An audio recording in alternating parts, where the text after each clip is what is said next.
Bonjour à toutes et à tous et bienvenue pour ce point presse du jeudi 19 octobre du ministère des Armées. Comme à l'accoutumée, je commencerai à vous présenter les agendas des ministres, enfin du ministre des Armées et des secrétaires d'État. Ensuite, nous ferons un point sur les actualités du ministère des Armées et le général Benoît Durieux, général de corps d'armée Benoît Durieux, directeur de l'Institut des hautes études de défense nationale et de l'enseignement militaire supérieur, interviendra pour nous présenter l'Académie de défense de l'école militaire, ACADEM, cette nouvelle structure qui rassemble 21 organismes d'enseignement, de recherche et de doctrine en matière de défense et de sécurité présents sur le site de l'école militaire. Pour le focus thématique, nous nous intéresserons cette semaine aux réserves des armées. Et en effet, ce week-end, ont démarré les journées nationales des réservistes pendant un mois dans toute la France et en Outre-mer. De nombreux événements vont permettre à celles et ceux qui ont fait ce choix de faire part de leur expérience, ce sera l'occasion de mettre en lumière tous les dispositifs institutionnels de soutien à cet engagement qui prend toute sa part dans la cohésion nationale. Nous accueillerons donc ce matin le général de brigade Frédéric Barbry, chef de la division cohésion nationale de l'état-major des armées et délégué interarmées aux réserves. Il nous fera part de sa vision et des axes d'efforts identifiés pour atteindre l'objectif ministériel de 80 000 réservistes en 2030. Pour finir, le colonel Pierre Godillère, porte-parole de l'état-major des armées, nous fera un point sur les opérations militaires en cours. Donc je commence avec les agendas. Donc M. Sébastien Lecornu, ministre des Armées, a effectué lundi un déplacement consacré à l'économie de guerre. Il s'est rendu à Roanne pour saluer le progrès de la transformation du modèle productif de l'entreprise Nexter KNDS et de ses entreprises partenaires dans la Loire. Et je le rappelle, l'économie de guerre doit permettre une optimisation des capacités de production en répondant au triptyque produire davantage, plus vite et à des coûts maîtrisés. Mardi, il s'est entretenu avec le ministre de la Défense de l'État d'Israël et à l'issue de cet échange, M. Sébastien Lecornu a rappelé les deux priorités de la France, le retour des otages français et la prévention de toute escalade du conflit dans la région, notamment au Liban. Hier, il est venu saluer les bénévoles de l'association Solidarité Défense qui œuvrent en ce moment à la préparation des colis de Noël destinés aux militaires des opérations extérieures. Lundi prochain, 23 octobre, le ministre recevra son homologue arménien, Suren Papikian, à Brienne. Et dans l'après-midi, il sera aux Invalides pour participer à une cérémonie commémorant le 40e anniversaire de l'attentat du Drakkar, lors duquel 58 parachutistes français et 3 civils libanais trouvèrent la mort en octobre 1983. Je passe maintenant à l'agenda de Patricia Miralles, secrétaire d'État chargée de la mémoire et des anciens combattants. Hier, la secrétaire d'État a participé à la préparation des colis de Noël au profit des militaires en opération, en lien avec l'association Solidarité Défense. Et aujourd'hui, elle est dans le Var, à Hyères, pour visiter la résidence pour personnes âgées de la Société nationale d'entraide de la médaille militaire. Demain, elle ira à Toulon pour un déplacement thématique autour du plan blessé. Et elle échangera notamment avec les agents du Centre national militaire de sécurité sociale. Elle visitera ensuite l'hôpital d'instruction des armées de Sainte-Anne ainsi que la maison Athos, maison d'accueil des blessés psychiques. Enfin, lundi prochain, 23 octobre, Patricia Miralles participera aux côtés du ministre des Armées à la cérémonie en hommage aux victimes du Drakkar. J'en viens maintenant à l'agenda de Prisca Thévenot, secrétaire d'État chargée à la jeunesse et au service national universel. Ce lundi, la secrétaire d'État a participé à l'hommage national rendu aux professeurs Samuel Paty et Dominique Bernard. Aujourd'hui, elle échange par visioconférence avec des jeunes volontaires et des encadrants qui terminent un séjour de cohésion SNU qui s'est déroulé en Nouvelle-Calédonie. Je débute les actualités du ministère avec un sujet environnement, en vous proposant de regarder un clip qui vous présente la mise en service en Guyane d'un bâtiment d'hébergement éco-responsable au cœur de la forêt amazonienne.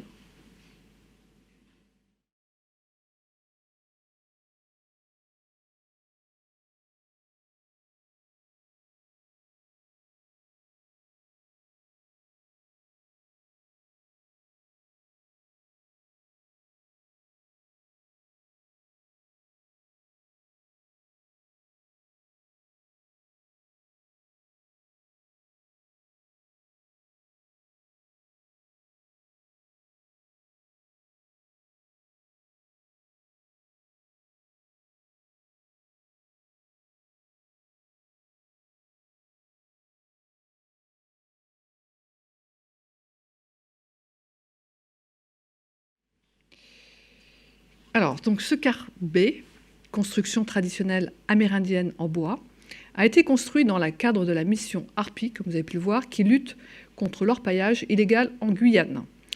20 mois de travaux ont été nécessaires à la direction d'infrastructure de la Défense de Cayenne pour construire ce bâtiment de 900 mètres carrés pour un montant total de 2,5 millions d'euros. Je poursuis maintenant avec un anniversaire, celui du système de commandement et de conduite des opérations aérospatiales. Ce système employé pour assurer la mission permanente de protection de l'espace aérien national a célébré mardi son 30e anniversaire sur la base aérienne 942 de Lyon-Montverdun. Lancé en 1993, c'est un maillon essentiel du dispositif opérationnel de l'armée de l'air et de l'espace et de la préparation au combat des forces. Dans le détail, cet ensemble de systèmes interconnectés est constitué de radars, de systèmes de télécommunication solaire et de systèmes d'information. Il fonctionne 24 heures sur 24, 7 jours sur 7, pour assurer en continu la surveillance et le contrôle de l'espace aérien, la coordination de la défense sol-air, la planification, la programmation et la conduite des opérations sur le territoire national comme en opération extérieure.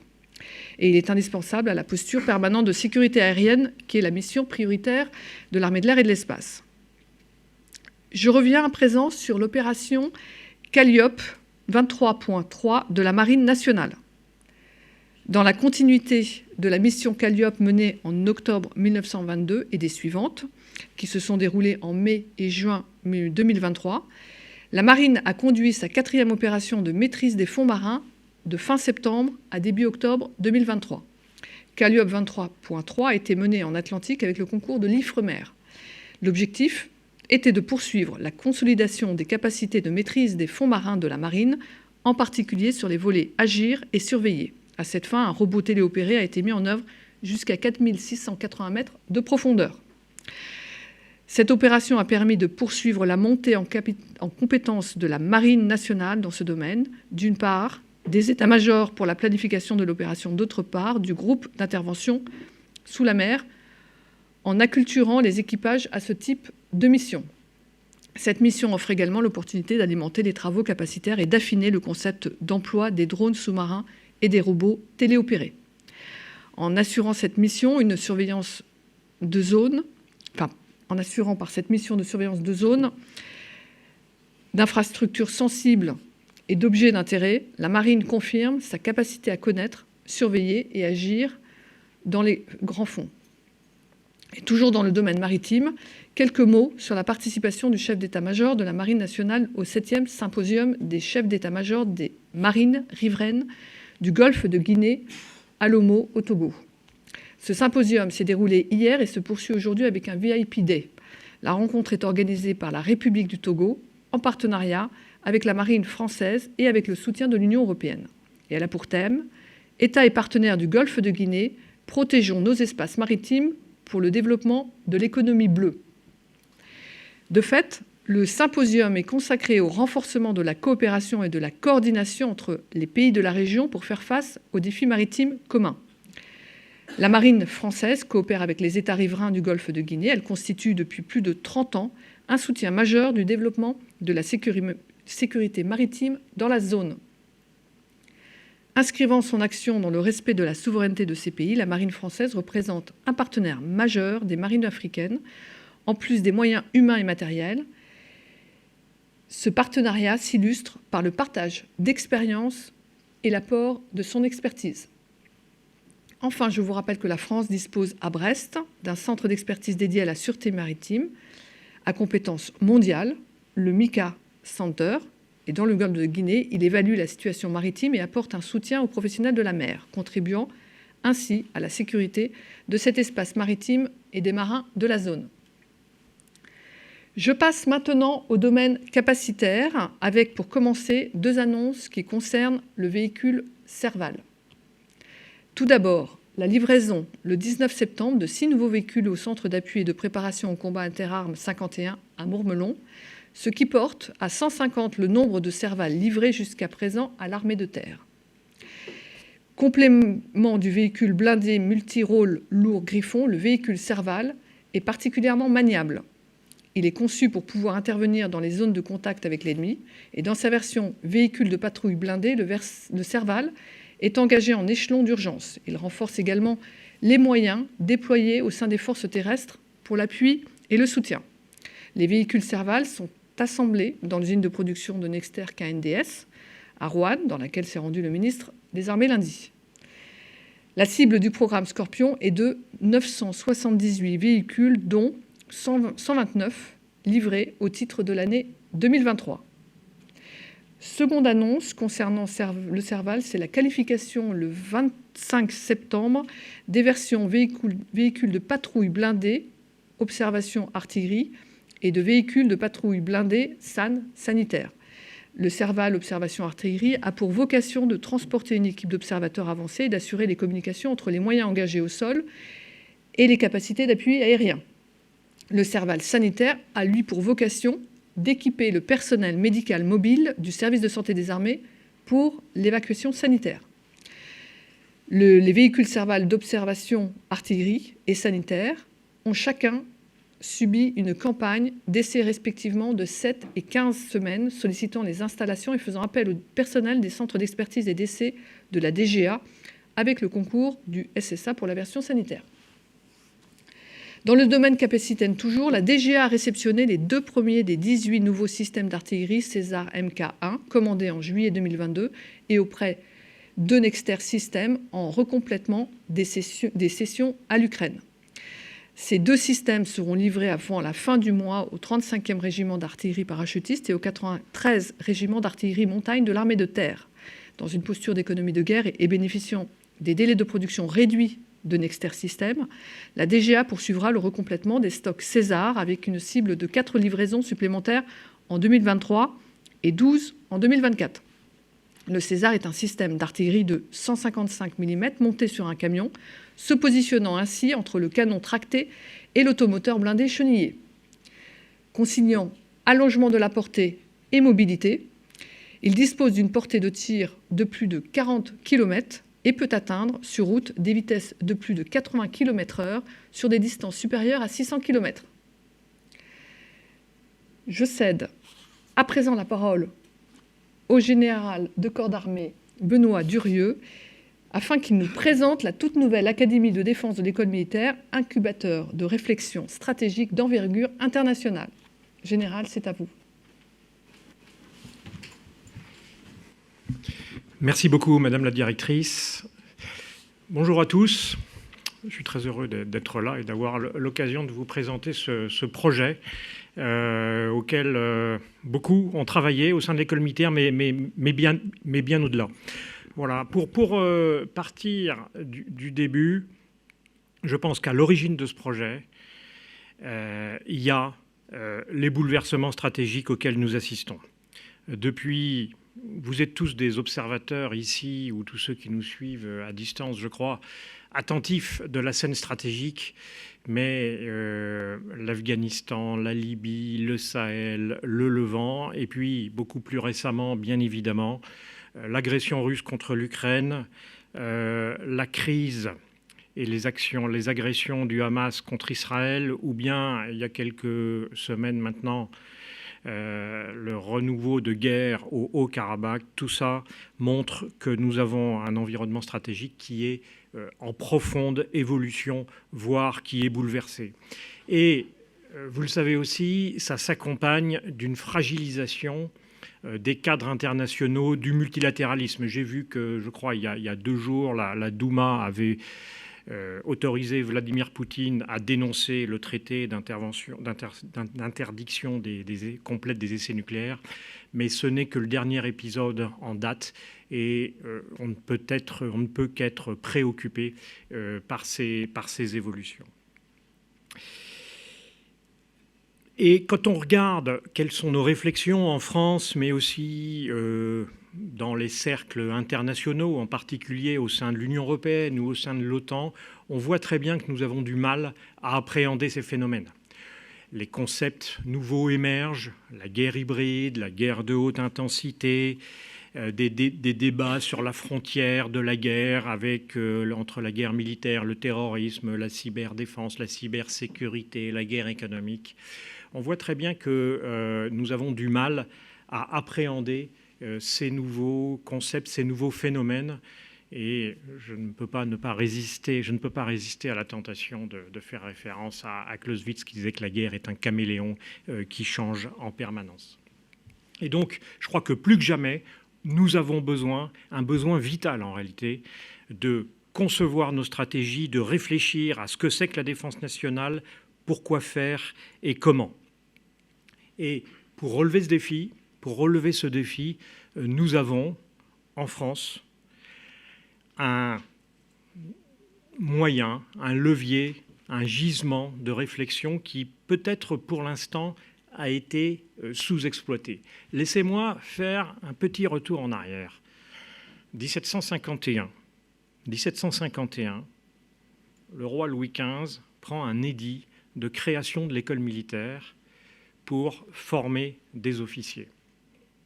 Il a constaté, et avec lui le maréchal de Saxe, la performance tout à fait médiocre des officiers français de l'époque, et il crée l'école militaire. Mais ça va s'arrêter très vite, et pendant tout le XIXe siècle, l'école militaire redevient une caserne. Le résultat, c'est 1870.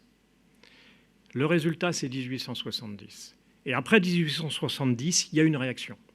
Cette réaction, elle n'est pas seulement militaire, c'est la création de l'école libre des sciences politiques dès 1871, et puis très vite de l'école de guerre en 1878. Et depuis 1878, des besoins nouveaux de réflexion ont été pris en compte et un grand nombre d'organismes se sont peu à peu rassemblés, notamment sur le site de l'école militaire. Ça a été très vrai durant tout le XXe siècle, la création de l'IHEDN par exemple, en 1936, mais le mouvement s'est accéléré depuis la fin de la guerre froide.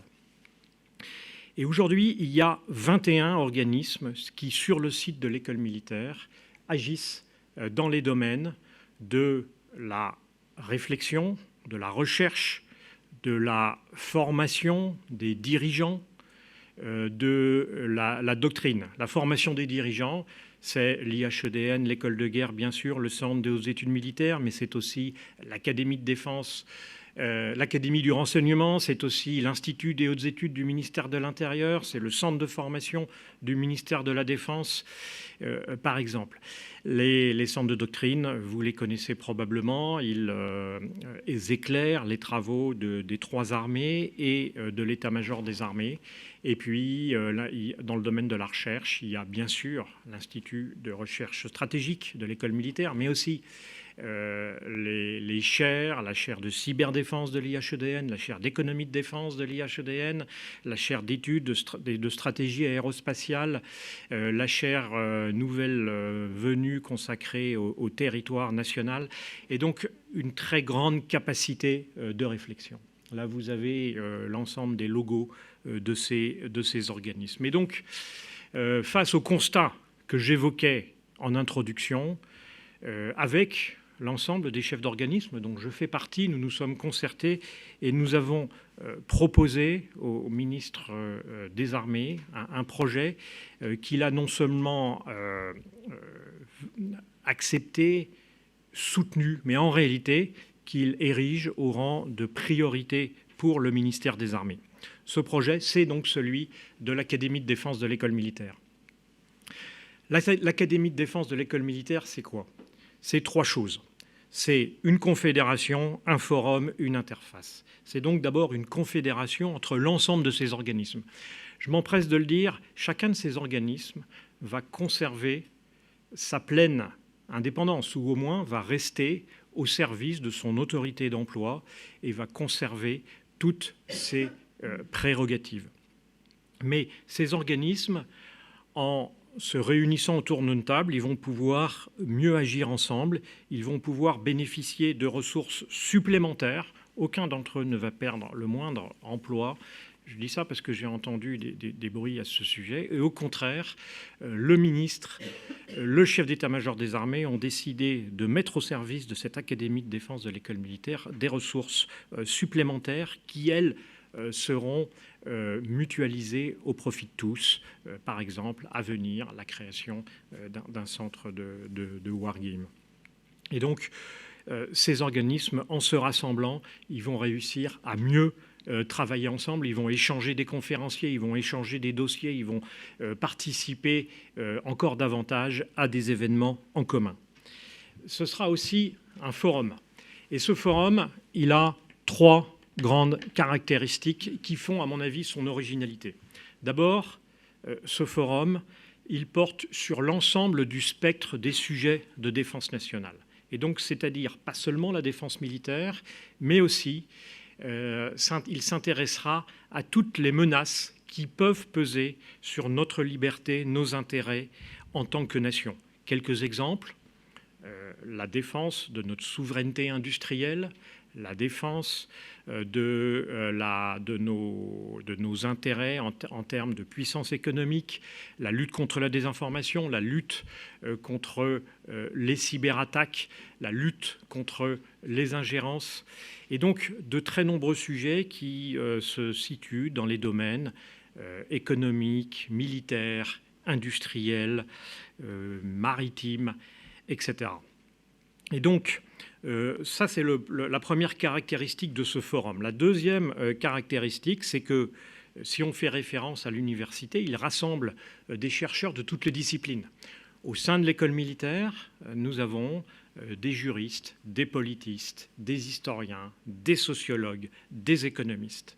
Et donc, c'est vraiment une approche transdisciplinaire. Et puis, troisième caractéristique qui fait, à mon avis, toute l'originalité de ce forum, c'est qu'il rassemble à la fois des chercheurs, des docteurs de très haut niveau, experts de leur domaine, et des décideurs, des acteurs opérationnels, des militaires, mais aussi des ingénieurs, des militaires qui ont combattu en Afghanistan, au Sahel, au Levant, qui ont chassé les sous-marins russes en Méditerranée orientale, qui ont survolé des territoires hostiles au Levant, des ingénieurs qui ont travaillé et qui continuent à travailler à la mise sur pied de l'avion de chasse de demain, des commissaires qui se frottent à toutes les questions délicates liées à l'administration pour qu'elle soit adaptée à une armée qui part en opération.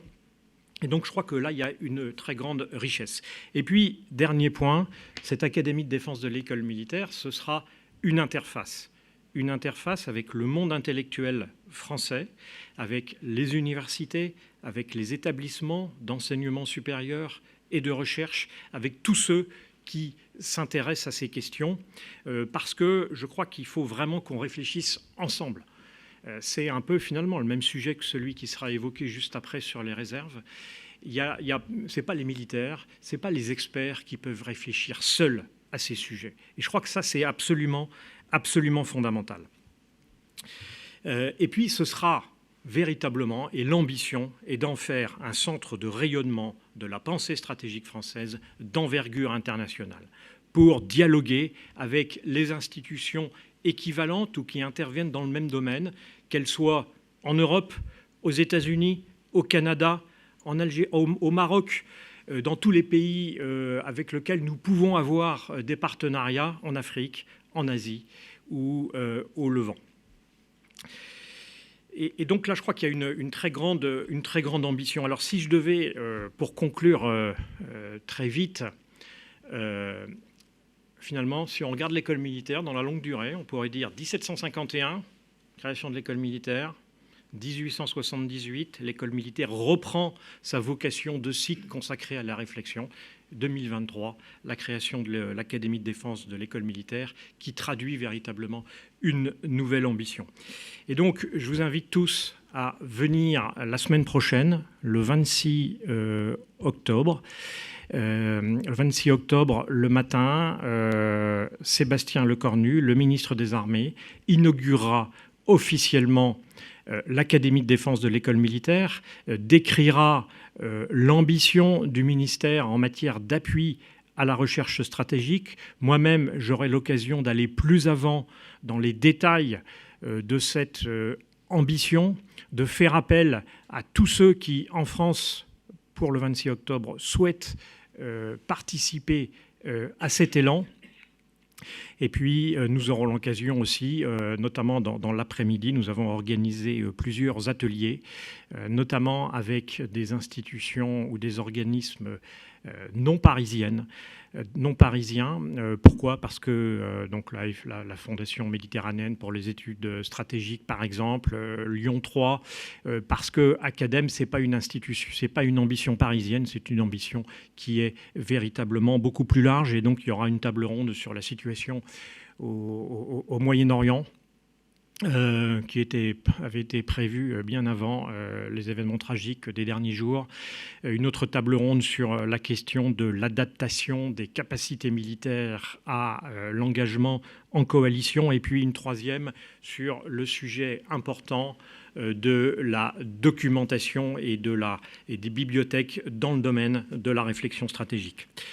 Voilà, je suis évidemment prêt à me livrer à vos questions. Au premier rang, Alexia Graff, qui, vous le savez, est la responsable de la communication de l'IHEDN, mais aussi qui joue évidemment un grand rôle dans cette entreprise, puisque pour l'instant, l'Academ, c'est vraiment une confédération, une convergence, une synergie entre l'ensemble des organismes, et l'IHEDN est évidemment au premier rang de cet élan. Voilà, je suis prêt à répondre à toutes les questions que vous pourrez vous poser ou que vous souhaiterez me poser. Merci beaucoup, Général. Avez-vous des questions?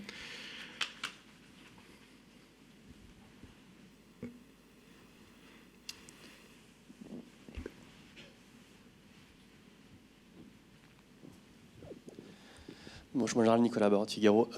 Deux questions. Est-ce qu'il y aura des productions de l'Academ en termes de documents, de réflexion, des notes, ce genre de choses? Est-ce que c'est l'idée? Et deuxième chose, comment vous jugez la production intellectuelle aujourd'hui des différents think tanks? Est-ce que vous pensez qu'elle n'est pas au niveau, qu'elle pourrait être meilleure, qu'il y a des trous dans la raquette? Merci.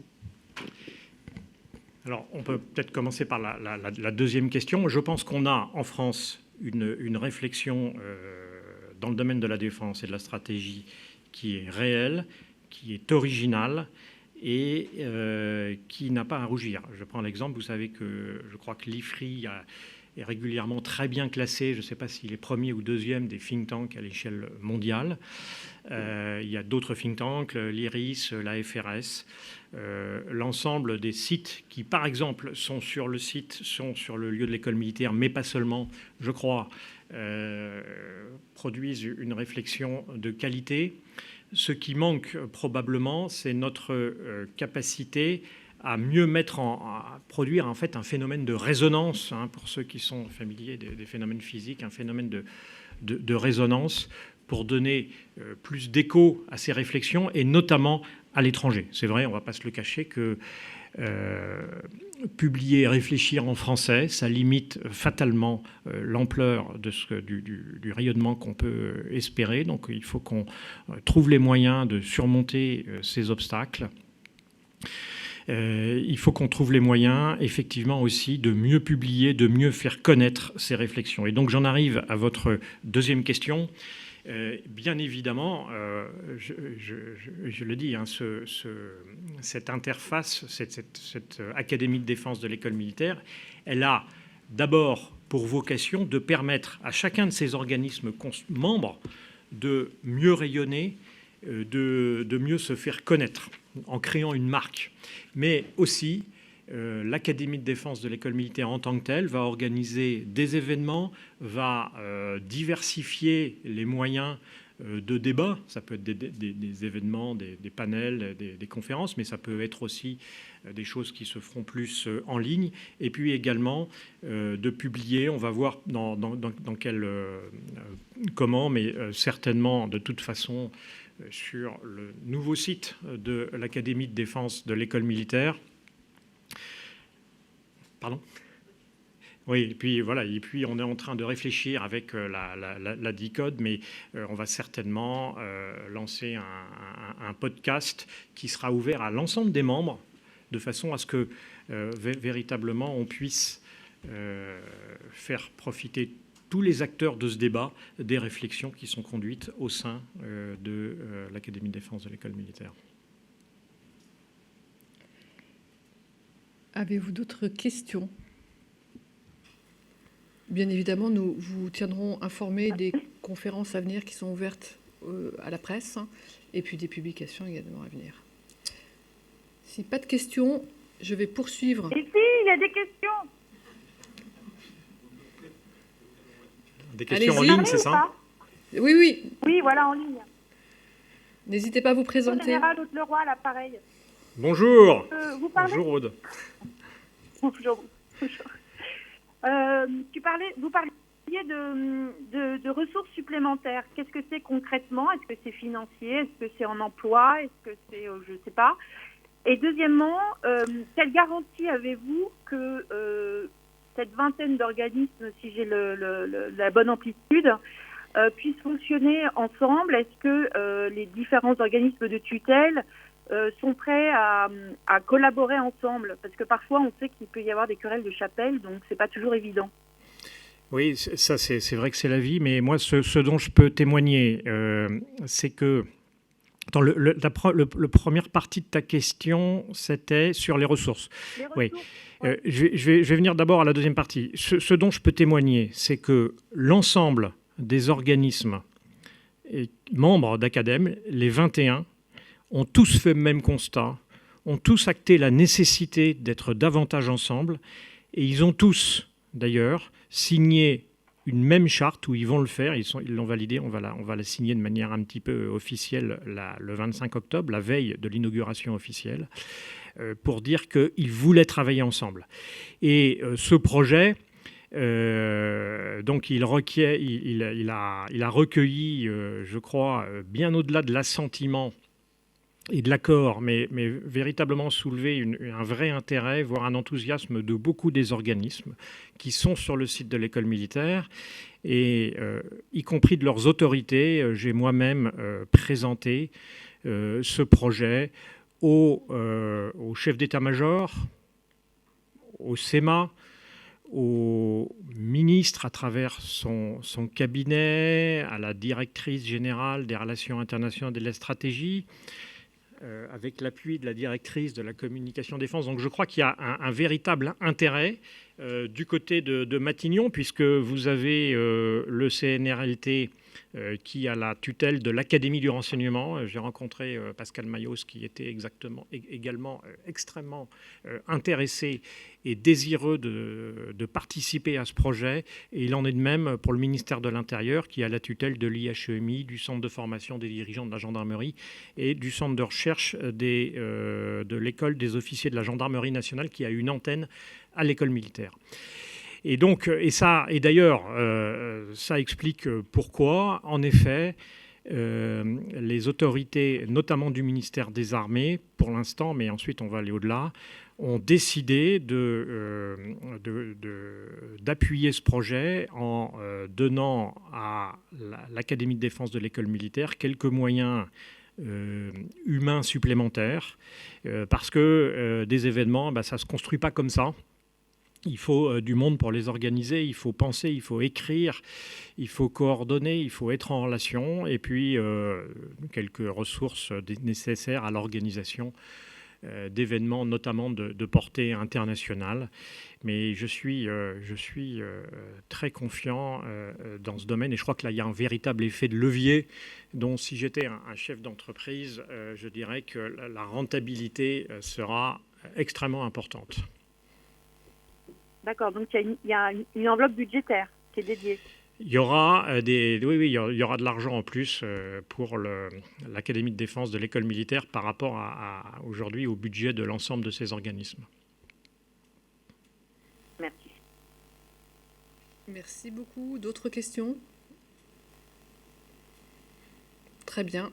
Merci beaucoup, Général, pour cette présentation. Je vous en prie. Merci beaucoup à nouveau. Et donc, je poursuis et termine les actualités du ministère avec 2 sujets réserves qui font la transition avec le focus thématique.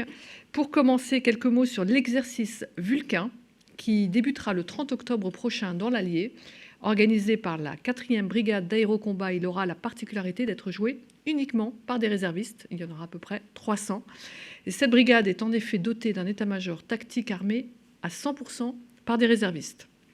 Vulcain, c'est un exercice de préparation opérationnelle des réservistes au déroulement d'une mission tactique sur le territoire national. Les réservistes s'entraîneront notamment au combat en zone urbaine et au bouclage de zones. Cet exercice sera conduit en coordination par des organismes civils du département concerné, les forces de sécurité intérieure et les pompiers, ce qui est une véritable plus-value pour l'entraînement des réservistes. Et de fait, à l'instar des troupes d'actives, et parce qu'ils sont appelés à remplir les mêmes missions, le parcours de formation des réservistes est exigeant. La préparation opérationnelle de haut niveau, effectuée entre autres par des exercices, permet aux réservistes de l'armée de terre de participer concrètement et significativement au renforcement de l'efficacité opérationnelle des unités ainsi qu'à la protection du territoire national. En effet, le maillage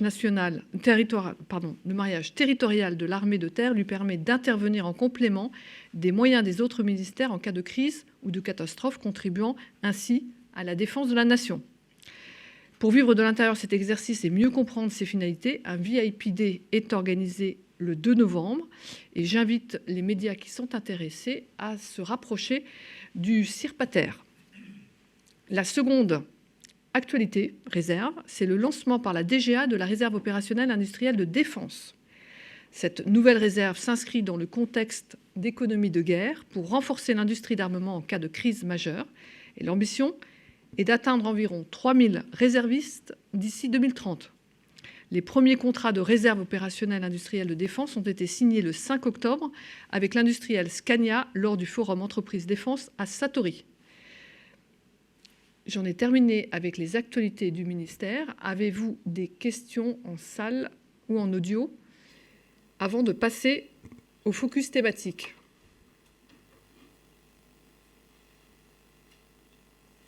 Si pas de questions, nous allons continuer avec le focus thématique, avec les réserves justement.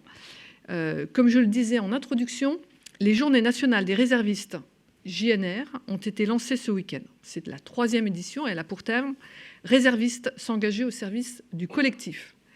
De multiples événements sont organisés dans ce cadre et jusqu'au 14 novembre sous l'égide de la Garde nationale qui fédère les réservistes opérationnels du ministère de l'Intérieur et du ministère des Armées. Le ministère des Armées compte environ 40 000 réservistes opérationnels, 25 000 servent dans l'armée de terre, 6 000 dans la marine nationale et 5 000 dans l'armée de l'air et de l'espace. À ces réservistes opérationnels des 3 armées s'ajoutent ceux qui œuvrent au sein de la DGA ou des services interarmées, comme le service de santé des armées, le commissariat et service de l'énergie opérationnelle par exemple. Le contexte actuel, aussi bien les tensions géostratégiques que la tenue de grands événements internationaux sur le territoire national, justifie la montée en puissance de la réserve. En effet, les réservistes contribuent tous les jours à la résilience de la nation. Ils sont une composante essentielle des forces morales de celle-ci et une incarnation de la cohésion nationale. En résumé, être réserviste, c'est 1. Participer pleinement à la cohésion nationale, 2. Servir autrement et avoir un engagement qui a du sens, autant de valeurs fédératrices et de nature à susciter des vocations. Général, je vous cède la parole afin que vous puissiez nous présenter plus en détail les réserves des armées. Bien, merci Madame la Directrice. Mesdames, Messieurs, je vais évoquer avec vous la vision des armées sur le doublement de la réserve opérationnelle à l'horizon 2030. Alors tout d'abord, permettez-moi juste de faire un tout petit focus sur la création de la division cohésion nationale que je commande depuis cet été à l'état-major des armées. La division est en charge de la réserve, de la jeunesse, des relations avec l'éducation nationale et les entreprises, ce qui permet d'avoir un écosystème extrêmement cohérent tant les problématiques de la réserve sont étroitement liées, 1, à la jeunesse pour le recrutement et 2, à l'entreprise pour son emploi, sans préjudice bien évidemment de ce qui est réalisé par nos camarades de la Garde nationale. Alors, depuis la suspension de la conscription, la réserve a permis de renforcer les forces d'actives sur un large spectre de missions dans une logique majoritairement de complément individuel. Alors, suivante, s'il vous plaît. Voilà. Aujourd'hui, compte tenu des nouveaux enjeux et des nouvelles menaces, comme vient de l'évoquer le général Durieux à l'instant, il apparaît indispensable de pouvoir bénéficier d'une réserve rénovée à la hauteur de ces nouveaux défis et qui doit permettre de mieux contribuer à la défense et à la résilience de la nation. Alors, la loi de programmation militaire votée cet été nous donne le cadre général de l'action, comme il est indiqué à l'écran, quantitativement dans un premier temps. Les différentes marches sont inscrites dans cette loi de programmation militaire. Dès 2024, ce sont 3800 nouveaux volontaires qu'il nous faudra recruter. Par la suite, l'incrément sera de la classe 4000 pour les années 25 et 26, 6000 pour les années 27 et 28, et enfin 8000 pour les années donc 29 et 30. Alors c'est un défi majeur, vous l'envisagez bien, pour les armées, et qui sera soutenu par des avancées significatives contenues dans cette même loi de programmation militaire. Alors sans être exhaustif, je vais vous donner quelques exemples et quelques données. C'est d'une part le relèvement de la limite d'âge portée à 72 ans pour tous les réservistes. C'est également l'assouplissement des critères d'aptitude médicale, la facilitation et l'augmentation de la durée de convocation des réservistes salariés qui passent aujourd'hui à 10 jours non opposables, l'augmentation du nombre de jours de convocation des anciens militaires donc qui participent de la réserve opérationnelle de deuxième niveau que j'évoquerai dans un deuxième temps, l'élargissement des conditions d'accès à la réserve des militaires en situation de non-activité, et enfin des mesures d'attractivité et de fidélisation, notamment pour les réservistes spécialistes. Alors, avant d'indiquer les modalités d'action pour l'atteinte de ces objectifs, il convient d'effectuer rapidement un petit état des lieux sur la réserve. Qu'est-ce que la réserve aujourd'hui ? Avec la diapositive suivante. Donc, à cette date, le ministère des Armées compte 39 500 réservistes opérationnels de premier niveau, c'est-à-dire du personnel volontaire qui a signé un contrat à servir dans la réserve pour une durée d'engagement de 1 an à 5 ans. Nous sommes, depuis le début de cette année, depuis le début 2023, sur une trajectoire extrêmement positive, sur une dynamique qui devrait nous permettre d'atteindre ce qu'on appelle, nous, la base zéro, c'est-à-dire les 40 000 réservistes opérationnels de premier niveau au 31 décembre de cette année. Alors, le réserviste, comme vous le voyez sur l'écran, il est plus féminisé que son homologue d'active. Il existe certes des disparités par catégorie, par grade, par spécialité, mais comme pour l'active. Il est intéressant en revanche de constater que le taux de féminisation des ab initio, c'est-à-dire des réservistes qui viennent à 100% du monde civil, est établi à 31%, c'est-à-dire presque un tiers de ceux qui signent un volontariat dans la réserve. Le réserviste, il est plus âgé que son homologue d'active, d'environ 7 ans, ce qui s'explique aisément par sa typologie, puisque nous avons également dans cette réserve opérationnelle de premier niveau environ 40% de réservistes anciennement d'active. Alors, sous réserve de l'incertitude liée au pourcentage des candidats qui ne déclarent pas leur profession, le réserviste ab initio, donc celui qui vient du monde civil, il est issu pour 42% du secteur privé et à 25% pour le secteur public, dont 5,5% pour le seul ministère des Armées. Enfin, le réserviste est issu donc à environ 40% de l'active et à 53% directement de la société civile. Les 7,3% que vous voyez apparaître issus du service national sont nécessairement en décroissance et jusqu'à extinction progressive. Alors cette carte d'identité, elle est éminemment évolutive et elle est appelée à se transformer avec la réserve rénovée que je vais évoquer avec vous. Elle sera certainement plus féminisée, on le voit avec les 31% d'ab initio. Elle sera plus jeune compte tenu des cibles que nous souhaitons atteindre et puis plus issue de la société civile. Alors diapositive suivante. Et avant de rentrer donc dans le détail de cette planche, vous savez, les militaires aiment bien l'état final recherché. Donc, quel est notre état final recherché ? Il s'agit donc pour nous d'adapter la réserve tant quantitativement que qualitativement aux besoins des armées et en intégrant les exigences nouvelles de la société civile. L'emploi de cette réserve il sera accru au quotidien et renouvelé dans ses missions et sur 3 axes. La protection du territoire, l'intervention aux côtés de l'active, l'apport de compétences. Alors, c'est un véritable réservoir de force que nous avons constitué, qui contribuera principalement avec des unités constituées aux 2 fonctions stratégiques fondamentales, la fonction protection-résilience et la fonction intervention. Il restera des compléments individuels qui renforceront la résilience des armées, tant dans les domaines organiques qu'opérationnels. Il s'agit d'une réserve repensée qui passe d'un modèle de complément, un petit peu bouche-trou ou façon puzzle, à la constitution d'une réserve stratégique fondée sur une meilleure intégration avec l'active. Alors sur la partie gauche de l'écran, le modèle actuel, et sur la partie droite, le modèle cible 2030 ou 2035. Sur la partie la plus basse, en bas à gauche de l'écran, la réserve opérationnelle de deuxième niveau. C'est la réserve qui regroupe aujourd'hui les 60 000 donc, anciens militaires d'active qui ont une obligation de disponibilité de 5 années à l'issue de leur départ de l'institution. Aujourd'hui, il est clair, il est patent que cette réserve, elle est sous-exploitée. Le but pour nous consiste justement à la monter en gamme afin qu'elle soit en mesure de consolider les unités d'active et de réserve, de les régénérer en cas de conflit majeur. Sur ce point d'ailleurs, dès 2024, il y aura la désignation et l'expérimentation du premier centre de rappel des réservistes, puis l'industrialisation du process pour atteindre une dizaine de centres. Pour l'Hexagone et les Outre-mer, la loi de programmation militaire nous offre cette opportunité justement en autorisant davantage la convocation de ces réservistes opérationnels de deuxième niveau, puisqu'on passe de 5 jours de convocation sur une période de 5 ans à 5 jours par an sur 5 ans. Donc on quintuple le dispositif. Alors juste au-dessus, vous avez la réserve opérationnelle de premier niveau, celle qui nous intéresse, c'est-à-dire celle qu'on veut passer de 40 000 à 80 000. Premièrement, elle se décompose d'une part en complément individuel qui représente aujourd'hui 60% du total. En 2023, donc cette réserve a vocation à perdurer et jusqu'en 2030, mais en intégrant davantage de réserves de compétences.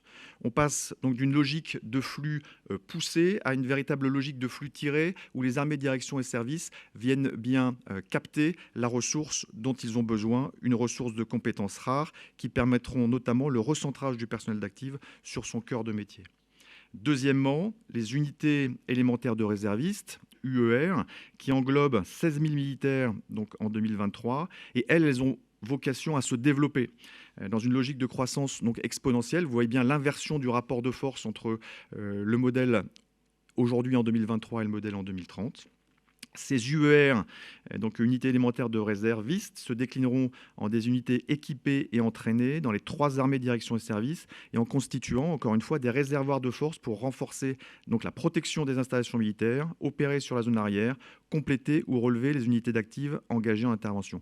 Alors, chaque armée, direction et service a décliné donc, son plan de montée en puissance. L'armée de terre, par exemple, constituera dès 2024 6 bataillons de réserve et 6 bataillons supplémentaires de réserve en 2025, avec concomitamment la création d'unités outre-mer, tout en poursuivant son effort sur les compléments individuels et sur cette captation de ressources de compétences dans des réservoirs dédiés, à savoir le RANS, le cyber, la logistique ou la maintenance, ainsi qu'en poursuivant son effort d'hybridation en incluant des unités de réserve dans les unités d'active.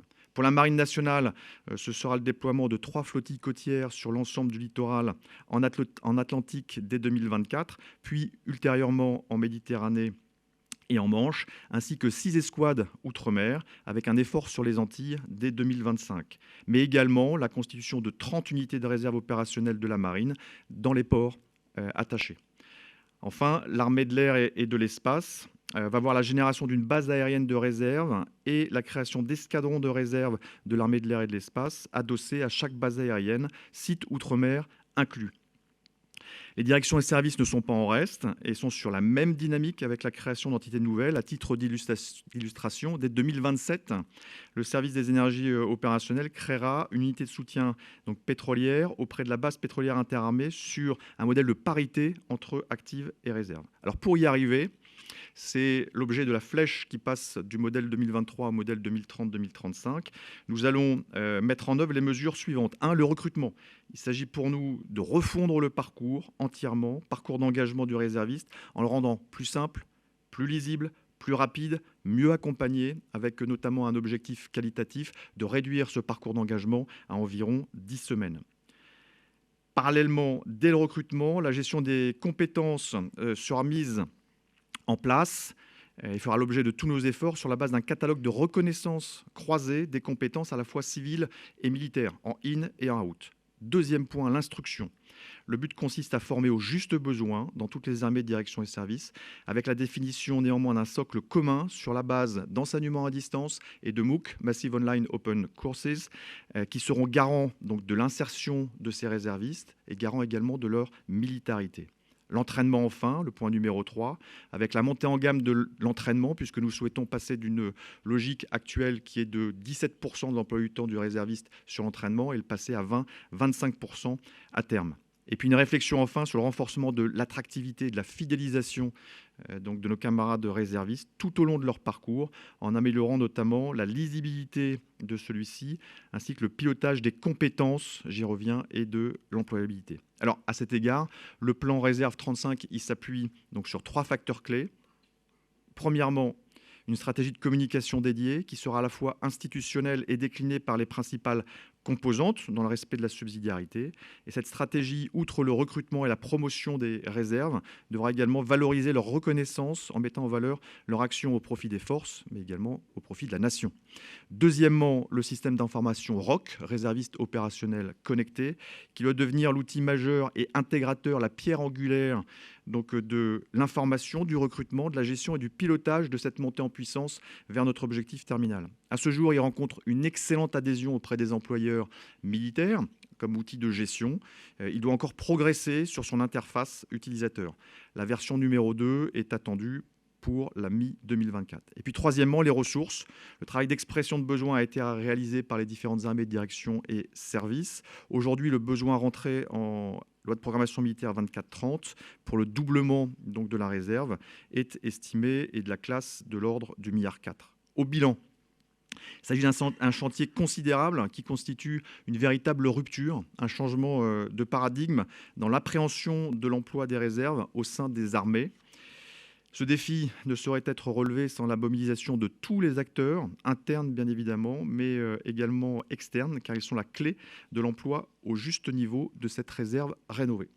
Madame la directrice, j'en ai terminé. Je suis bien évidemment tout disposé à répondre aux diverses questions.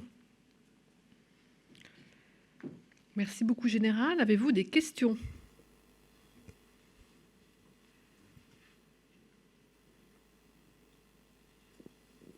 Oui, en ligne, moi j'ai une question. Allez-y, on vous écoute. Ah bah voilà, je vous remercie. Général, bonjour, vous disiez que la réduction du parcours du recrutement serait ramenée à 10 semaines, mais c'est quoi le point de départ ? Bonjour madame, merci pour votre question. Effectivement, aujourd'hui, le parcours il est beaucoup trop long. Il est beaucoup trop rugueux. On est entre 6, 9, 10 mois, ce qui n'est pas acceptable compte tenu donc de notre cible et de l'offre que nous souhaitons pouvoir promouvoir auprès de la jeunesse. Donc c'est basculer d'environ 8 à 10 mois à 10 semaines. C'est un défi considérable et on compte s'appuyer pour cela, notamment sur ce que j'évoquais avec vous et comme pierre angulaire, un outil central qui est un système d'information et qui s'appelle le réserviste opérationnel connecté, qui permettra d'être l'interface entre le candidat et les différentes armées de direction et services, qui peuvent répondre donc à l'appétence et au volontariat du jeune candidat. Donc ça veut dire que vous avez écarté quoi comme type de matière ou d'enseignement pour pouvoir réduire cette formation ? Alors, c'est un chantier qui est en construction, madame. On est bien sur une logique d'atteinte en 2030. On va progressivement réduire cette durée et cette fluidification du parcours de recrutement. Comment est-ce qu'on va réussir ? On va réussir à mieux cibler les offres. On va réussir en mettant en œuvre des centres d'accompagnement qui pourront prendre forme notamment de hotline qui permettront à chaque candidat d'avoir un correspondant identifié. Le but étant de pouvoir accompagner et prendre par la main le volontaire pour qu'il puisse arriver à terminaison dans l'armée, la direction ou le service de son choix. Mais est-ce que pour ces centres d'accompagnement, vous allez vous appuyer sur le réseau, par exemple, des CIRFA ? Oui, bien sûr, madame. Les CIRFA vont avoir un rôle fondamental d'orientation initiale et d'accompagnement, au moins sur la première phase de ces candidats. Merci. Nous allons prendre une question salle. Oui, bonjour, Pascal Samama, BFM Business. On a vu ces derniers jours l'appel des réservistes israéliens. Il y en a eu 360 000 qui ont été rappelés en seulement 3 jours, récupérés un peu du monde entier. Est-ce que ce modèle-là, ou même celui de la Suisse, est un modèle à suivre pour l'armée française, avec des gens pleinement équipés qui seraient prêts à intervenir si besoin est, très très rapidement ? Merci. Alors, merci beaucoup pour votre question, monsieur. Il est bien évident que nous effectuons un benchmark quasi permanent des systèmes de nos camarades voisins, amis, alliés, partenaires. Nous faisons d'ailleurs partie du National Reserve Force Committee au sein de l'OTAN, et dans lequel nous partageons les différentes expériences. Alors, nous avons, chaque pays, chaque nation a un système particulier avec ses spécificités qui sont propres. J'ai essayé de vous montrer que nous avions un changement de rupture, un changement de paradigme, et on passait véritablement donc d'une logique de réserve essentiellement fondée sur le complément individuel à une réserve stratégique d'emploi fondée sur la création d'unités particulières qui seront, au même titre que les unités d'active, en mesure d'effectuer des missions, et je les ai déclinées par armée, direction et service. Donc ce modèle, il est en train de se constituer pour répondre donc, aux besoins opérationnels des armées. Nicolas Barot-Figaro, j'ai deux questions en général. La première, vous avez parlé de 6 bataillons de réserve pour l'armée de terre et des flottilles côtières pour la marine. Est-ce que très précisément, concrètement, vous pouvez nous dire ce qu'ils feront, les flottilles côtières par exemple, quelle sera leur mission? Et ma deuxième question, c'est comment est-ce que ces réservistes seront intégrés au cycle d'exercice des différentes armées? Est-ce qu'il y aura des programmes particuliers, des entraînements dédiés? Voilà. Merci. Alors, il y a un point majeur, merci pour votre question, monsieur, qui consiste à bien intégrer le fait que le réserviste est un militaire à part entière. Les chefs militaires que nous sommes et que nous avons été en situation opérationnelle ne font pas le distinguo entre le militaire en fonction de son statut, s'il est réserviste ou s'il est d'active. C'est le premier point. Le deuxième point concernant la planification des exercices, je pense qu'il y a un exemple qui vient de vous être montré. Les exercices intégrant et faisant participer des réservistes sont régulièrement donc mis en œuvre. J'en veux pour preuve notamment l'exercice Orion qui s'est déroulé récemment et qui a donné une belle part à l'action de nos camarades réservistes qui agissaient à la fois comme complément individuel dans les états-majors ou en unité constituée sur le terrain. Concernant plus spécifiquement donc les projets des différentes armées, je vous invite à vous rapprocher de l'armée de terre et de la marine pour voir très précisément donc à la fois les trajectoires qu'ils entendent mener jusqu'en 2030. Simplement, ce que je peux dire pour l'armée de terre s'inscrit dans une logique de continuum qui consiste jusqu'en 2030, par exemple, à passer donc d'une réserve de complément individuel à une réserve de compétences, à une réserve territoriale, puis à une réserve de combat. Voilà. Et c'est tout l'objet de cette création initiale dès 2024 des six bataillons de réserve qui seront adossés donc aux brigades interarmes, puis en 2025 six autres bataillons. Encore une fois, je pense que le COEL dossé sera plus à même de pouvoir répondre très, très précisément à la fois cette trajectoire de montée en puissance et à leur emploi. De la même façon pour la marine nationale, cette création de flottilles côtières, là encore c'est véritablement une rupture, un changement de paradigme. Et ces flottilles côtières, elles auront vocation à effectuer donc de la reconnaissance, du soutien et de l'appui à l'action de l'État en mer, en fonction là encore d'une trajectoire et une montée en puissance pour laquelle je vous demanderai de bien vouloir vous mettre en relation avec la marine nationale. Mais donc tout ça, l'état-major des armées, dans sa stratégie, a donné l'impulsion et la voie à suivre pour ce doublement des réserves. Tout ça étant maintenant décliné par les différentes armées, directions et services. Merci beaucoup. D'autres questions? J'ai une question en ligne, s'il vous plaît. Est-ce qu'on m'entend? Oui, vous pouvez vous présenter. Est-ce qu'on m'entend? Oui, vous pouvez vous présenter, pardon. Allô? Oui. J'ai une question en ligne, s'il vous plaît. Oui, c'est à vous, oui, si vous pouvez vous présenter. Judith Blenès, AEF. Merci de prendre ma question. Je voulais savoir... Nous vous écoutons. Il y a un décalage, en fait.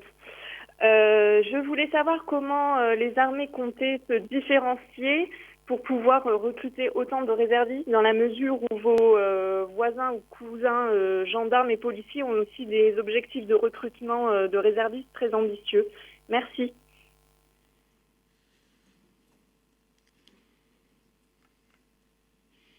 Oui, merci madame pour cette bonne question.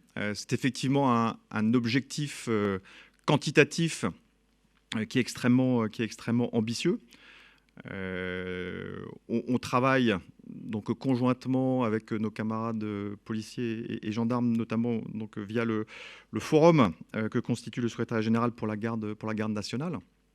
Il s'agit donc pour les armées de pouvoir justement susciter ces différentes vocations dans un secteur éminemment concurrentiel. Et donc ce seront aux armées, direction et services d'être capables de mettre en regard de l'appétence des jeunes ou moins jeunes personnes qui souhaitent rejoindre la réserve la meilleure adéquation. Raison pour laquelle, encore une fois, on souhaite, compte tenu des effets générationnels, j'y reviens, fluidifier un petit peu le parcours de recrutement, parce qu'on sait qu'un jeune, s'il n'est pas capté dès sa volonté de servir, eh bien, on risque de le perdre. Donc c'est un des éléments. Un deuxième élément, ça va être la stratégie de communication.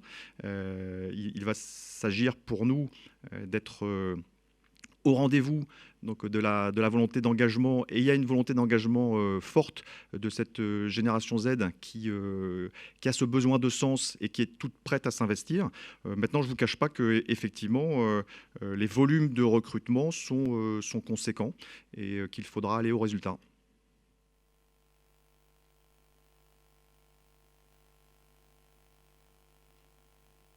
Si nous n'avons plus de questions, nous allons passer au point sur les opérations militaires en cours avec le colonel Pierre Godillère, porte-parole de l'état-major des armées. Colonel, c'est à vous. Merci Madame la Directrice. On lâche 2035 pour le 19 octobre 2023 et commencer avec les opérations en Manche-Mer du Nord. C'est parti. Alors, je n'ai pas la recopie là-bas, c'est pas grave. Avec du 9 au 13 octobre, une opération interalliée de traitement de munitions historiques, ce qu'on appelle les Historical Ordnance Disposal, qui s'est déroulée dans la région et conduite par un groupe de guerre des Minotans, le SNMC MG-1, Standing NATO Mine Countermeasure Group 1, constitué de 7 navires de 5 nations différentes, parmi lesquelles la Pologne, Belgique, Canada, Pays-Bas et bien sûr la France. La Marine nationale a ainsi engagé le chasseur de mines tripartite Aigle et plus de 85 km² ont été couverts par le dispositif, permettant la neutralisation de plusieurs mines historiques pour un total de près de 1300 kg d'équivalent TNT.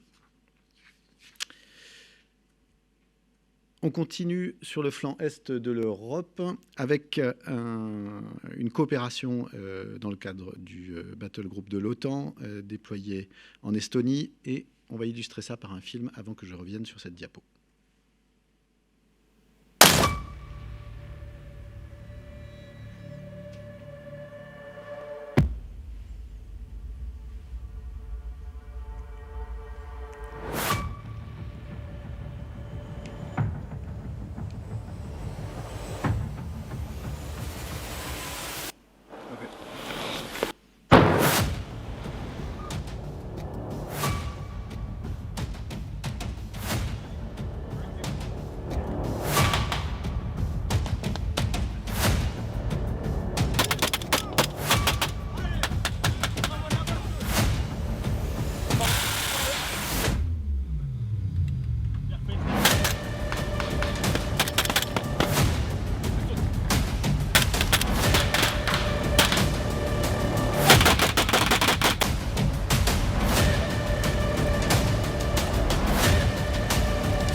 Au 13 octobre, la semaine passée, avec des contingents français, britanniques et estoniens, et un exercice qui est réalisé dans des conditions très proches du réel, sur un scénario de combat de haute intensité, et qui a permis le déploiement de cavalerie légère et blindée, donc en gros les AMX-10RC, de l'infanterie motorisée, chez nous c'était du VBCI, ainsi que de l'artillerie, dans un scénario défensif opposant une force adverse de chars lourds simulée à un dispositif de tranchée et de défense mobile.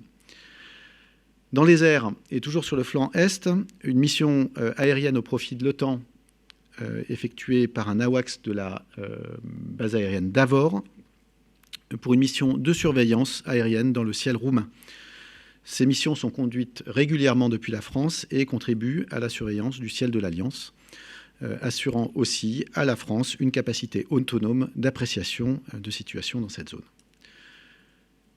Toujours dans les cieux roumains, du 16 au 21 octobre, 3 Rafales de la base aérienne de Mont-de-Marsan ont été déployés sur la base aérienne de Fetesti à la demande des autorités roumaines.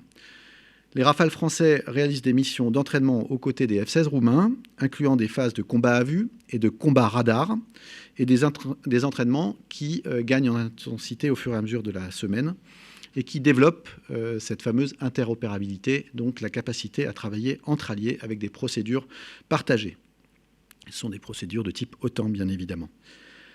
Ce déploiement a une particularité, c'est que c'est un petit déploiement avec une très faible empreinte logistique et qui permet de développer l'agilité de l'Alliance en déployant sous très court préavis des détachements réduits avec empreinte logistique réduite et en s'entraînant et en profitant des installations des pays de l'Alliance. Cette capacité accroît à la fois notre réactivité et la réactivité de l'Alliance pour faire face à tout type de menaces. Toujours en Roumanie, du 9 au 13 octobre, il s'agit cette fois-ci de défense solaire avec la section solaire très courte portée de la batterie d'artillerie du bataillon multinational de Cinku qui a participé à Azur Scorpion, un premier exercice conjoint de lutte anti-aérienne avec les alliés roumains. L'objectif de cet exercice a été de neutraliser au moyen de canons de 20 mm français et de bitubes romains, ainsi que par des fusils brouilleurs Nérode, divers moyens aériens simulés violant l'espace aérien souverain de la Roumanie. Cet exercice de défense anti-aérienne interalliée incarne de manière dynamique la posture dissuasive et défensive de l'OTAN sur le flanc est de l'Europe.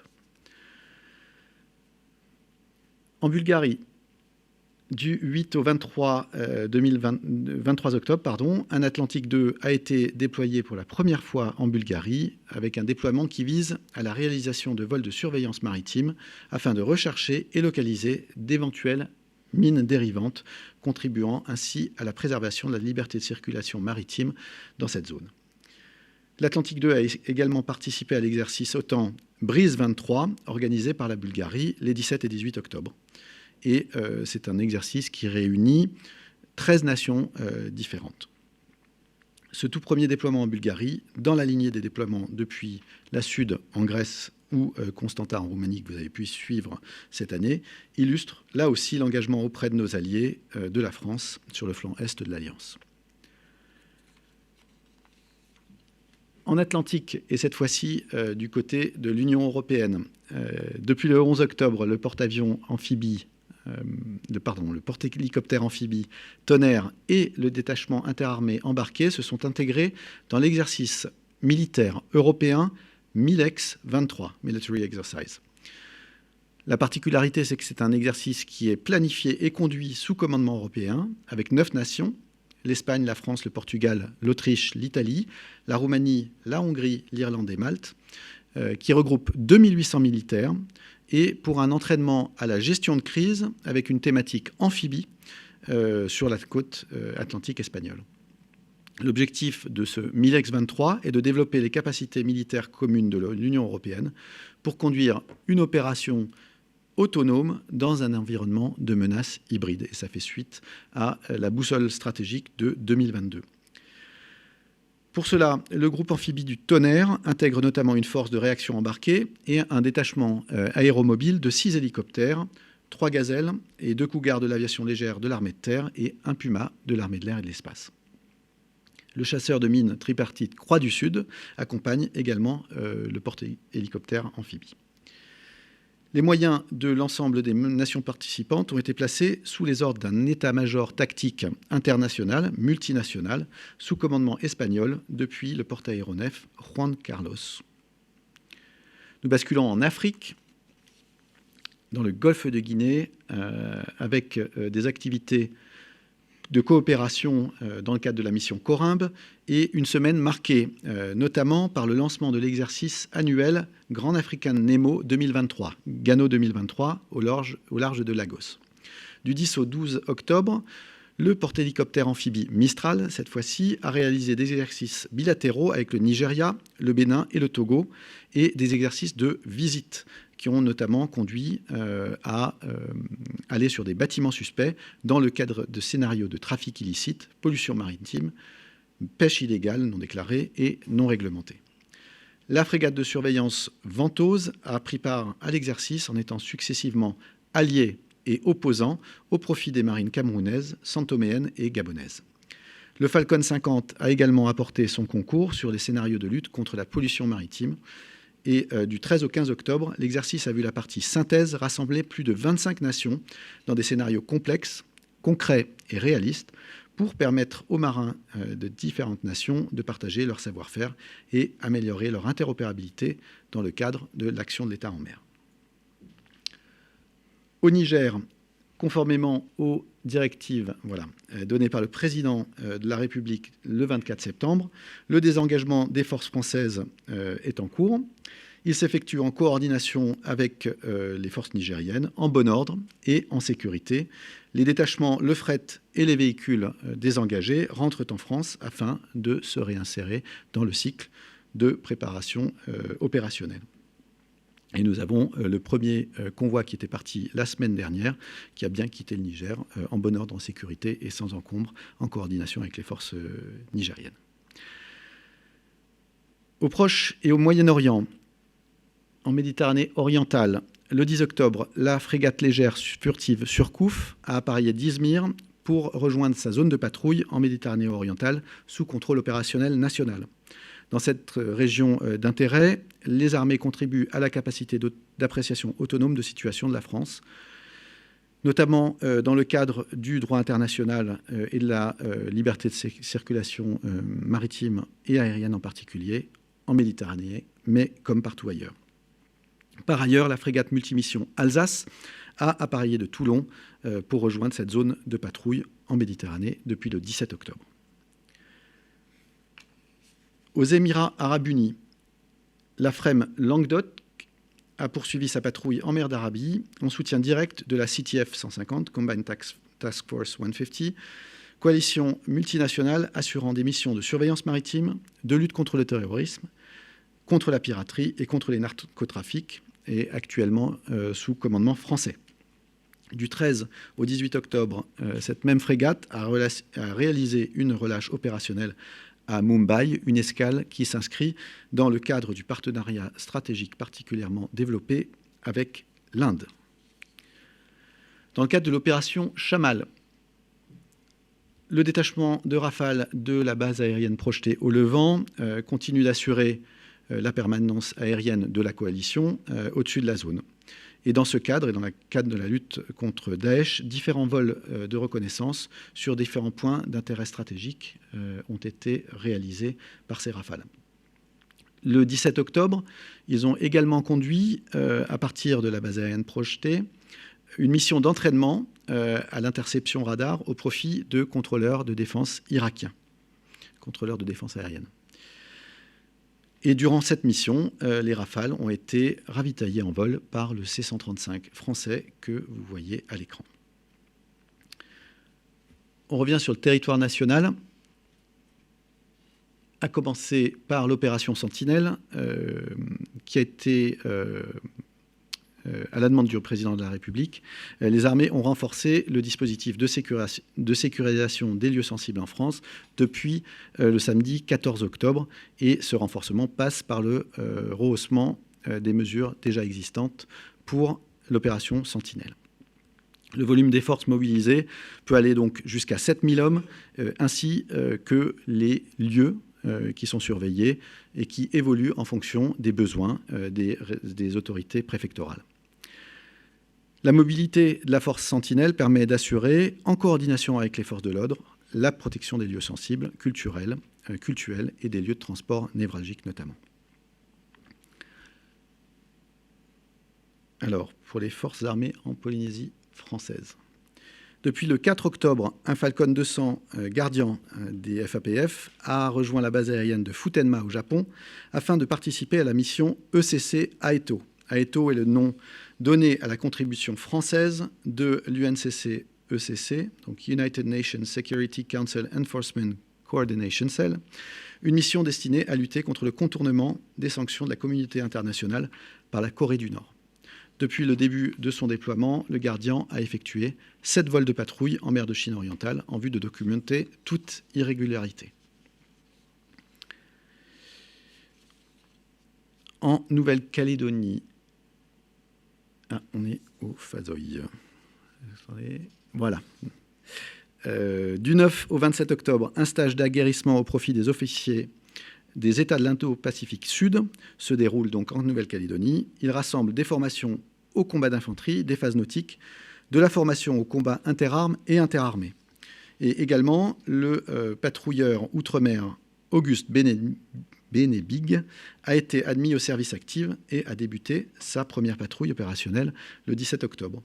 Donc ce stage et puis ce déploiement contribuent à l'instauration d'une dynamique opérationnelle militaire entre les États de la région Pacifique Sud et la France, bien évidemment, pour la stabilité et la sécurité dans la zone Indo-Pacifique. On rejoint les Fazoï, donc dans la zone sud de l'océan Indien. Le 17 octobre, le bâtiment de soutien et d'assistance outre-mer, le BSAOM Champlain, a procédé avec le soutien du patrouilleur Le Malin au contrôle d'un boutre en haute mer. Ce navire a été intercepté dans le cadre d'une opération conjointe visant à lutter contre le narcotrafic dans la zone. Les investigations menées à bord par les équipes de visite des forces armées de la zone sud de l'océan Indien, les Fazoï, ont permis la découverte de 283 kg d'héroïne, aussitôt saisie pour destruction. Pour les forces armées en Guyane, voilà. Du 9 au 13 octobre, le 33e régiment d'infanterie de marine, donc le 33e RIMA des forces armées aux Antilles, a conduit son exercice annuel Madiana. Près de 300 militaires et 50 véhicules ont été engagés dans le sud de la Martinique sur la base d'un scénario d'évacuation de civils dans des conditions de sécurité très dégradées.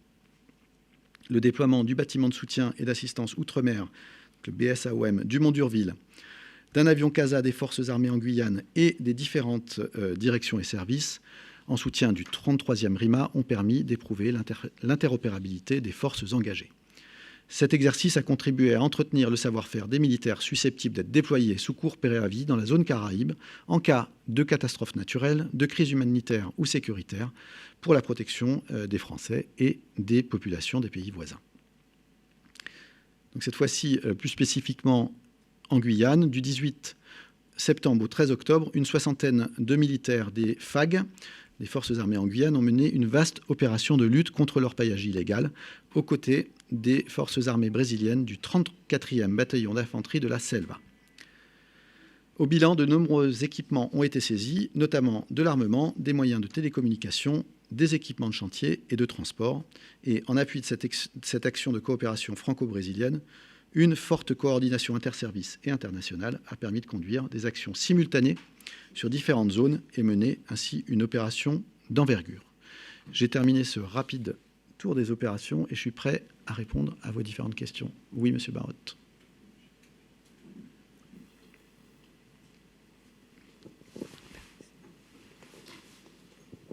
J'aurais juste 3 petits points sur Sentinelle avant le 14. Quel était le volume qui était engagé et quels sont les lieux qui sont surveillés aujourd'hui, plus spécifiquement, s'il y en a des exemples. Sur le Niger, est-ce qu'à Walam et Tabaré-Baré, il n'y a plus personne ou il y a encore du monde? Et troisième point, sur Milex, c'est le premier exercice européen, si je ne me trompe pas. Est-ce qu'il y a des contraintes, des caveats particulières liées au fait que ce soit un exercice européen? Merci. Alors, je vais commencer à l'envers. Je vais commencer par la dernière. Oui, c'est une première, effectivement, et c'est tout l'intérêt de l'exercice MILEX 23. Il n'y a pas que l'exercice qui se déroule en ce moment. Il y a eu toute la phase de planification amont, la phase de génération de force, etc. etc. Et là où l'Union européenne fait effort pour cette, en gros, First Operational Capability, hein, c'est la démonstration qui est faite là, c'est de s'approcher au plus près de conditions réelles. Donc il n'y a pas de caveat, et la planification a été commune de cet exercice. Donc c'est lors des séances de planification, de génération de force, etc., que les besoins, que les contraintes de chaque nation sont exprimées et alignées pour réaliser cet exercice grandeur nature. Donc ça, c'est la première chose. Deuxième chose, avec ce premier convoi qui a quitté le Niger, on est à peu près à la moitié des sites, des postes, sur les postes avancés qui ont été, donc qui ont quitté ces Tabaré-Baré et Oualam. Et comme à chaque fois, les militaires qui ont quitté ces sites vont prendre l'avion dans les prochains jours pour rentrer en France. Enfin, sur Sentinelle, ce qui est important de comprendre, c'est que l'opération Sentinelle, qui existe depuis 2016, elle correspond à un contrat opérationnel des forces armées en complément des forces de sécurité intérieure dans le cadre de la lutte antiterroriste. Et ce qui a été décidé finalement dès le vendredi, c'est d'augmenter la réponse finalement aux menaces à partir d'un dispositif qui est existant. Et donc, ce que vous pouvez vous dire, c'est que les 7000 hommes, et qui peut engager jusqu'à 7000 hommes, grâce aux mesures qui ont été prises, ils sont équipés et prêts à être tous engagés, répondant aux besoins qui est piloté par les autorités préfectorales. D'accord ? Donc on répond à un besoin en complément des forces de sécurité intérieure. Ce qu'on prend aussi comme mesure, et ce qui a été pris, c'est la réduction des délais d'alerte pour les unités en alerte, et puis l'injection des unités en alerte dans les forces déployées. Et donc tout ça, c'est ce qui caractérise aussi l'opération Sentinelle, c'est une très forte coordination à tous les niveaux, donc du niveau stratégique au niveau tactique, au niveau zonal, au niveau local. Et donc c'est ce dialogue qui permet d'adapter la projection des unités au mieux pour répondre aux besoins qui sont exprimés. Le contrat opérationnel, il est qu'on peut aller jusqu'à 7000 hommes, mais même avant en fait. Pas de changement si c'était déjà 7000. La caractéristique de la force qui est engagée dans Sentinelle, c'est qu'elle est régie par des unités déployées et des unités qui sont en alerte. Et donc, pour augmenter le déploiement, on bascule des régimes d'alerte, on diminue les alertes et on les injecte. Mais quel était le régime d'alerte avant le 13 ? C'est ça, là on passe à 7000 jusqu'à 7000 hommes, mais quel était le régime avant ? Il y avait une alerte à 12 heures dont certaines unités ont été projetées, mais correspondant à des demandes particulières qui ont été réévaluées notamment par les préfets. Dès le vendredi, ces unités ont été, les délais d'alerte ont pu être réduits jusqu'à 3 heures par exemple, voire à 0 pour les engager. Et c'est ce qui se passe depuis vendredi. C'était avant vendredi, ma question, c'était quel était le régime d'alerte avant vendredi ?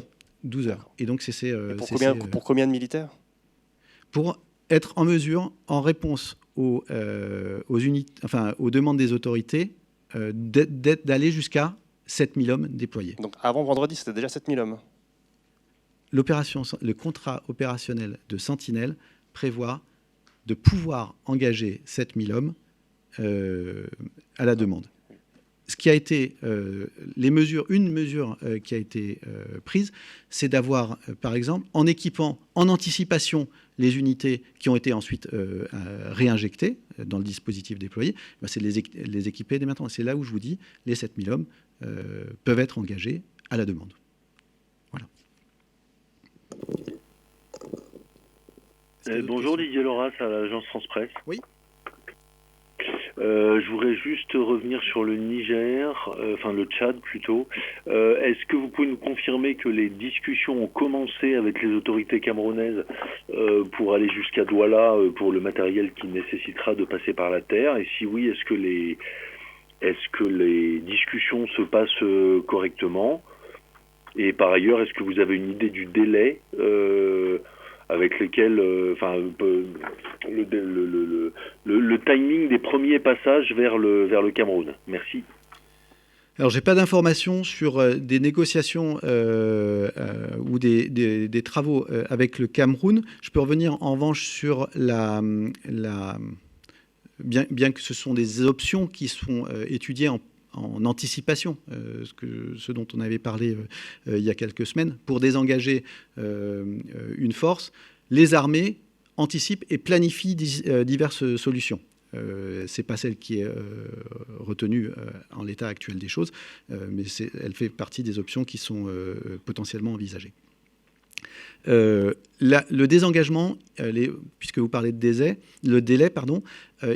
la manœuvre est encadrée par la déclaration du président de la République qui prévoit que les militaires français aient quitté le Niger, tous les militaires français, à la fin de l'année. Donc ça, c'est ce qui nous donne un premier élément de cadrage.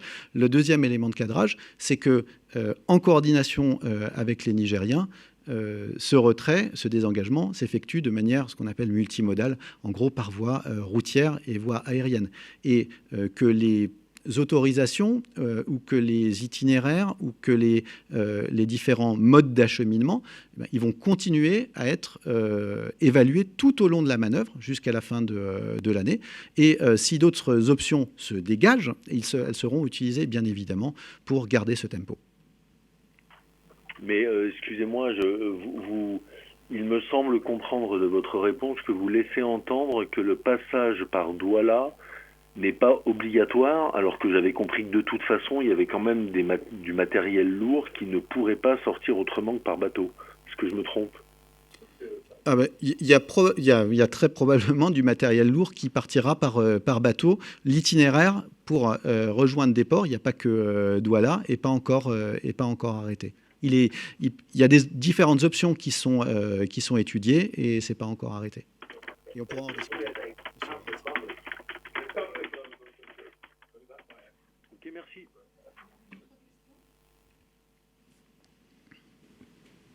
Plus de questions en audio, plus de questions en salle. Alors, du coup, je vais en reposer une petite. Alors, excusez-moi.